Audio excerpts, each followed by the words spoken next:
to continue advising the president and Doge informally, or are you going to sort of shift your focus entirely to your companies?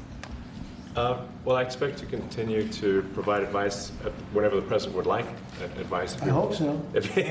I mean, yeah, I expect to remain a friend and an advisor, and certainly if there's anything the president wants me to do, I'm at the president's service. Mr. Musk, on Doge, you said that there was $1 trillion promise for cuts from Doge. Yes, I think we do expect over time to achieve the $1 trillion. But what have you found in your time here was the biggest roadblock to getting those cuts? Was it the cabinet, or was it Congress, or something else? What was the biggest roadblock from your work?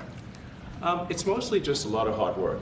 It's really not any one person or Congress. It's going through really millions of line items and saying just each one of them makes sense, or does not make sense. Obviously, at times when you cut expenses, those who are receiving the money, whether they're receiving that money legitimately or not, they do complain. And you're not going to hear someone confessing that they received money inappropriately. Never. They're going to always say that they received money appropriately for an important cause. Naturally, that's what you'd expect. So we just have to. It's just a lot of work going through the vast expenses of the federal government and just really asking questions. What's this money for? Are you sure it's actually being used well? Many times we can't even find anyone who defends it. So for a lot of the expenses, there is actually no defender at all. And then we have to just work through the process of stopping the spending, where there's often literally no defender. Nobody even knows why the money's being spent. It's truly absurd. I mean, we find situations where there are millions of software licenses with 0 people using them. 0. Exactly. This is the quizzical expression. You're like, surely, if there's millions of software licenses, someone should be using them. No, and then we've got to go through the process of saying, okay, look, if no one's using the software, we can terminate this software license agreement. That's everywhere in the government, by the way. Mr. Musk, what do you think would be easier, colonizing Mars or making the government efficient? It's a tough call, but I think colonizing Mars and making life multi-planetary is harder.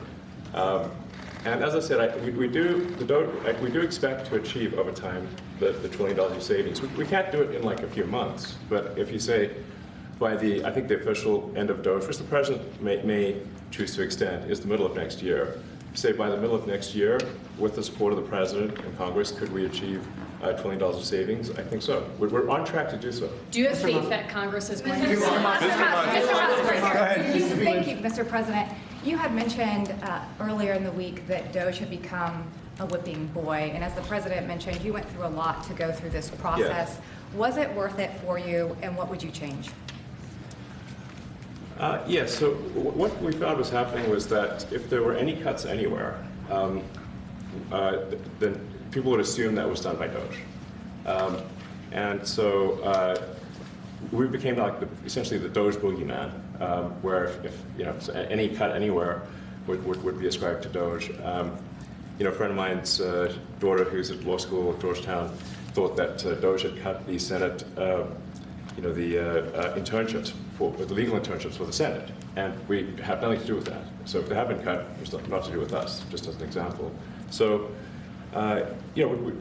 it just became a bit ridiculous where any cut anywhere was somehow Doge, including things that made no sense, and we would agree made no sense. There are many things that occur in the government because it's the banal evil of bureaucracy.